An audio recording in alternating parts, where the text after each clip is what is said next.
नमस्कार, मैं रवीश कुमार। त्रिपुरा में भयंकर बाढ़ आई है। कहीं ऐसा तो नहीं कि हम त्रिपुरा में आई इस तबाही को समझने में कोई चूक कर रहे हैं। यह वैसी ही आपदा है जैसी वायनाड में आई थी, बल्कि उससे भी कहीं ज़्यादा व्यापक है। पूरा राज्य बाढ़ की चपेट में है। सभी 8 जिलों में पानी भरा हुआ है। इतनी बारिश हुई है कि राज्य की सभी नदियों में पानी उफान पर है। गोमती, हावड़ा, खोवाई और देव नदी का पानी पूरे राज्य में फैल चुका है। दक्षिण त्रिपुरा और उत्तरी त्रिपुरा, इन सब जगहों पर लोग परेशान हैं और राहत शिविरों में शरण पा रहे हैं।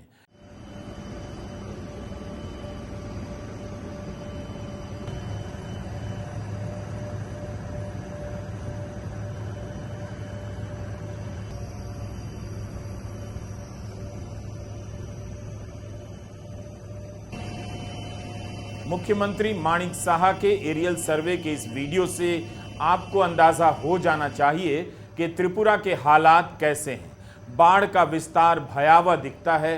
पूरे के पूरे गांव और उनके आसपास के इलाके पानी में पूरी तरह डूबे हुए दिखाई दे रहे हैं। दो किनारों के बीच बहने वाली नदी के किनारे ही नजर नहीं आ रहे। सब तरफ पानी ही पानी है। घरों की केवल छतें नजर आ रही हैं, बाकी सब डूब गया है। शहर भी पानी में डूबा हुआ है। इंडियन एक्सप्रेस ने 23 अगस्त के अपने संपादकीय में लिखा है, जिस तरह की अचानक बाढ़ आई है और भूस्खलन हुआ है, पिछले 3 दिनों में त्रिपुरा में देखने को मिला है। इनका पिछले कुछ महीनों में देश के दूसरे कुछ हिस्सों में देखी गई बदलते मौसम से जुड़ी हुई प्राकृतिक आपदाओं से गहरी समानता देखी जा सकती है। वहां अचानक आई बाढ़ के कारण बांग्लादेश में भी नाराजगी फैल गई कि त्रिपुरा के कारण उनके यहां बाढ़ आ गई। 22 अगस्त को भारत सरकार के विदेश मंत्रालय को सफाई देनी पड़ी कि बांग्लादेश के पूर्वी हिस्सों में जो बाढ़ आई है उसकी वजह त्रिपुरा नहीं है। त्रिपुरा की गोमती नदी पर बने डंबुर बांध को खोलने से बांग्लादेश में बाढ़ नहीं आई। विदेश मंत्रालय को सफाई इसलिए देनी पड़ी क्योंकि वहां प्रदर्शन होने लगे और भारत विरोधी बातों को हवा दी जाने लगी। विदेश मंत्रालय की प्रेस रिलीज में कहा गया है कि भारत और बांग्लादेश से होकर बहने वाली गोमती नदी के बांध से नीचे के कैचमेंट इलाकों में पिछले कुछ दिनों में बहुत ज्यादा बारिश हो गई है। इस वजह से वहां बाढ़ आई है। बांध बांग्लादेश की सीमा से करीब 120 किलोमीटर पहले है। यह एक कम ऊंचाई का बांध है और इससे पैदा हुई बिजली जिस ग्रिड में जाती है उससे 40 मेगावाट बिजली बांग्लादेश को सप्लाई होती है। विदेश मंत्रालय ने यह भी कहा है कि साझा नदियों में बाढ़ भारत और बांग्लादेश की संयुक्त समस्या है, जिससे दोनों ओर के नागरिक जूझते रहते हैं। ऐसी कुल 54 नदियां हैं जो दोनों देशों के मध्य बहती हैं। इस बाढ़ की समस्या को नजदीकी साझा प्रयासों के जरिए ही सुलझाया जा सकता है। नदी का जलस्तर बढ़ने से जुड़ा रियल टाइम डेटा 21 अगस्त को 3 बजे तक बांग्लादेश भेज दिया गया था। 6 बजे बाढ़ के चलते बिजली सप्लाई फेल हो गई, संपर्क की समस्या पैदा हो गई। फिर भी हमने दूसरे माध्यमों से आपात स्थिति में डेटा पहुंचाया।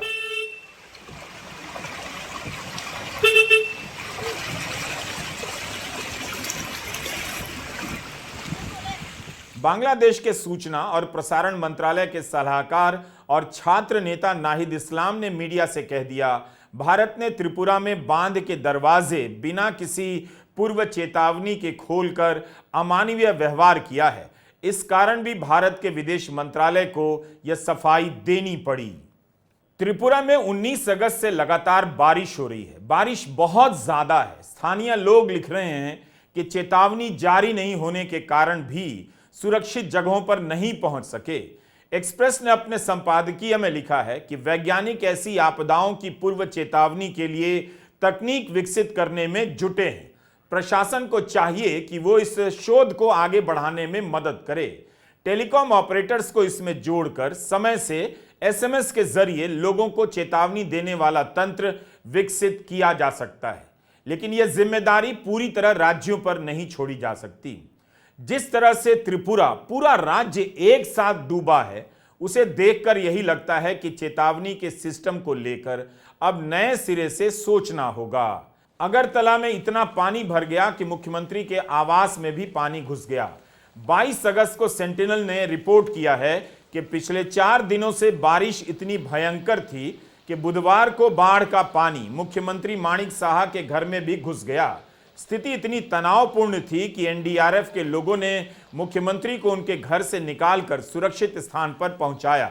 गोमती, दक्षिण त्रिपुरा, उनाकोटी और पश्चिम त्रिपुरा जिले बुरी तरह प्रभावित हुए हैं। बारिश की मात्रा का आंकड़ा बता रहा है कि कम समय में बहुत ज्यादा बारिश हुई है। इंडियन एक्सप्रेस ने लिखा है कि बाढ़ ने 17 लाख लोगों को प्रभावित किया है। अरुणाचल प्रदेश से 11 राष्ट्रीय आपदा प्रतिक्रिया बल की टीमें भेजी गई हैं। इसके अलावा तमाम सरकारी विभागों के कर्मचारी भी बचाव कार्य में लगे हैं। केंद्र से भी मदद पहुंची है। पिछले 4 दिनों से 24 घंटे काम कर रहे हैं सब। राज्य सरकार के राहत, पुनर्वास और आपदा प्रबंधन विभाग ने कहा है, प्रारंभिक रिपोर्ट के अनुसार बुनियादी ढांचे, घरों, पशुओं और फसलों को व्यापक नुकसान पहुंचा है। राजस्व सचिव ब्रिजेश पांडे ने लोगों से इस प्राकृतिक आपदा के चलते घबराने के बजाय शांत रहने और राज्य तथा जिला प्रशासन के साथ सहयोग करने का अनुरोध किया है। उन्होंने कहा है कि हम जनता से प्रशासन की सलाह के मुताबिक सुरक्षित स्थानों पर जाने का आग्रह करते हैं। मुख्यमंत्री का भी कहना है कि उन्होंने ऐसी बारिश अपनी जिंदगी में कभी नहीं देखी। অবস্থা বুঝতেই পারছেন, সব চারিদিকে জল। এত বৃষ্টি তো আর কখনো হয়নি। সাউথ ডিস্ট্রিক্টে যা আমার কাছে খবর আছে প্রায় 375 মিলিমিটারের মতো বৃষ্টিপাত হয়েছে। অন্য জায়গায়ও আমি যে শুনেছি প্রায় 250 এরকম 350। তো এরকম বৃষ্টি তো আর কখনো ত্রিপুরাতে মানে আমার জানা মতে হয়নি। তো আমরা মানে চারিদিকে কাজ করছে সব জায়গায়। আমি আজকে সকালে আমি আমাদের মাননীয় হোম মিনিস্টারের সাথে কথা বলেছি, মানে কিছু যদি এনডিআরএফের কিছু লোকজন পাঠানো যায়, উনি বলেছেন উনি দেখছেন এবং করবেন সেটা, এবং এখান থেকে আমরা চিঠিও দিয়েছি। তো আশা করি সব দিকেই নজর আছে, সবাই কাজ করছে। ডিএমরাও সতর্ক, সব দিকে ডিএম সতর্ক, সমস্ত অন্যান্য যারা আমাদের এসডিআরএফ থেকে আরম্ভ করে সবাই কাজ করছে। त्रिपुरा के मुख्यमंत्री कह रहे हैं उन्होंने ऐसी बारिश नहीं देखी। हम सब का इस तरह का अनुभव होता जा रहा है क्योंकि बेहद कम समय में महीने भर की बारिश कुछ घंटों में हो जा रही है और यही प्रतिक्रिया होती है कि हमने ऐसी बारिश जिंदगी में नहीं देखी। 22 अगस्त को पिछले 24 घंटों में त्रिपुरा में सबसे अधिक बारिश हुई। दक्षिण त्रिपुरा जिले के बोगाफा में 493.6 मिलीमीटर बारिश हुई है, जो बहुत ज्यादा है। सिपाही जाला जिला में 293.4 मिलीमीटर और पश्चिम त्रिपुरा जिला में 233 मिलीमीटर बारिश हुई है। यही कारण था कि अगरतला भी डूब गया। अब वहां कुछ सुधार हुआ है। यह एक नया पैटर्न है। जिन इलाकों में बाढ़ की स्थिति रहती है वहां बारिश इन दिनों कम है, लेकिन जहां बारिश सामान्य सी होती थी वहां कुछ घंटों में इतनी बारिश हो जा रही है कि पूरा राज्य डूब गया है। मुख्यमंत्री के बयानों से लगता है कि केंद्र से सहायता मिल रही है और बचाव कार्य चल रहा है, लेकिन तबाही का स्केल बहुत ज्यादा है। पूरा राज्य डूबा हो ऐसा कम ही होता है, इसलिए भी बचाव का काम मुश्किल हो गया है। आपदा की टीम सभी जगह और एक ही साथ पहुंच जाए मुश्किल है। धलाई, खोवाई, दक्षिण त्रिपुरा, पश्चिम त्रिपुरा, उत्तर त्रिपुरा और उनाकोटी जिलों में नदियों का जलस्तर खतरे के निशान से ऊपर बह रहा था, मगर ताज़ा सूचना यह दी गई है कि जलस्तर में कमी आई है। नदियां खतरे के निशान से नीचे बह रही हैं। राहत, पुनर्वास और आपदा प्रबंधन विभाग से मिले आंकड़ों के अनुसार बाढ़ में सार्वजनिक बुनियादी ढांचे के एक बड़े हिस्से को नुकसान पहुंचा है। सैकड़ों की संख्या में घर बुरी तरह और आंशिक रूप से क्षतिग्रस्त हुए हैं। आपदा की टीम प्रभावित परिवारों को राहत और बचाव अभियान प्रदान करने के लिए पिछले 4 दिनों से 24 घंटे काम कर रही है। वास्तविक आंकड़े अभी उपलब्ध नहीं हैं, लेकिन जो जानकारी दी गई है उसके अनुसार 800 से अधिक बिजली के खंभे टूट गए हैं। 150 से ज्यादा ट्रांसफार्मर क्षतिग्रस्त हैं। 1950 जगह सड़कों को क्षति पहुंची है, जिसमें से 580 के करीब बहाल हो चुके हैं। 153 बुलडोजर मलबा हटाने का काम कर रहे हैं। 200 फील्ड इंजीनियर स्थिति से निपटने के लिए काम कर रहे हैं। बारिश लगातार होती जा रही है, इसलिए रुकावटें पैदा हो रही हैं। गोमती, दक्षिण त्रिपुरा और अन्य बाढ़ग्रस्त इलाकों में दूरसंचार की सेवाओं पर असर पड़ा है। तत्काल प्रभाव से सभी टेलीकॉम सर्विस प्रोवाइडर कंपनियों को इंट्रा सर्किल रोमिंग एक्टिवेट करने के आदेश दिए गए हैं। धान और जूट के किसानों की सारी फसल तबाह हो गई है। त्रिपुरा में 2000 से अधिक स्थानों पर भूस्खलन हुआ है। यह कोई मामूली संख्या नहीं है। ठीक है कि 1800 के करीब जगहों से मलबा हटा दिया गया है, लेकिन अंदाजा लग रहा है त्रिपुरा इस वक्त किस हाल से गुजर रहा है। हमने इस रिपोर्ट की जानकारी के लिए सरकारी प्रेस रिलीज का सहारा लिया, कई अखबारों की रिपोर्ट पढ़ी और स्थानीय पत्रकारों से बात की। राज्य भर में 450 से अधिक राहत शिविर बनाए गए हैं, जिनमें 65,000 से अधिक लोगों ने शरण ली है। बाढ़ का पानी इतना फैला है कि हर किसी के लिए इन शिविरों तक पहुंचना आसान नहीं। राहत कार्य तेजी से चल रहा है, लेकिन एक पूरा राज्य डूबा हो तो हम उससे बेखबर नहीं रह सकते। I have come to rescue my daughters-in-law who are living here along the bank of this rivulet, and I have been waiting for 3 hours, making call again. No, there is no one in the control room to receive the call, and I am still waiting. There, one of my relatives. ये अगरतला के दिलीप कुमार देव वर्मा हैं। बाढ़ के पानी में डूबे घरों के आगे खड़े हैं। बता रहे हैं कि यहाँ अपनी बेटी और उनके परिवार वालों की मदद के लिए आए हैं, लेकिन 3 घंटे से बचाव दल का इंतजार कर रहे हैं। मदद नहीं आई है। कंट्रोल रूम में फोन कर रहे हैं, लेकिन वहां कोई फोन नहीं उठा रहा। अपने परिचित मंडल प्रमुख की सहायता को लेकर एसडीएम से भी बात की। उन्होंने भरोसा दिलाया कि मदद के लिए नाव भेजी जा रही है, लेकिन अभी तक कोई नहीं पहुंचा।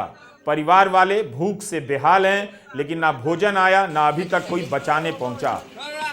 बाढ़ और भूस्खलन से 25 से अधिक लोगों की मौत की खबर है।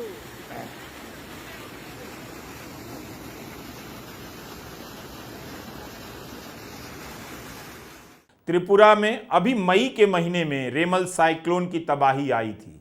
ऐसे में बाढ़ का यह संकट उसके लिए भारी पड़ सकता है।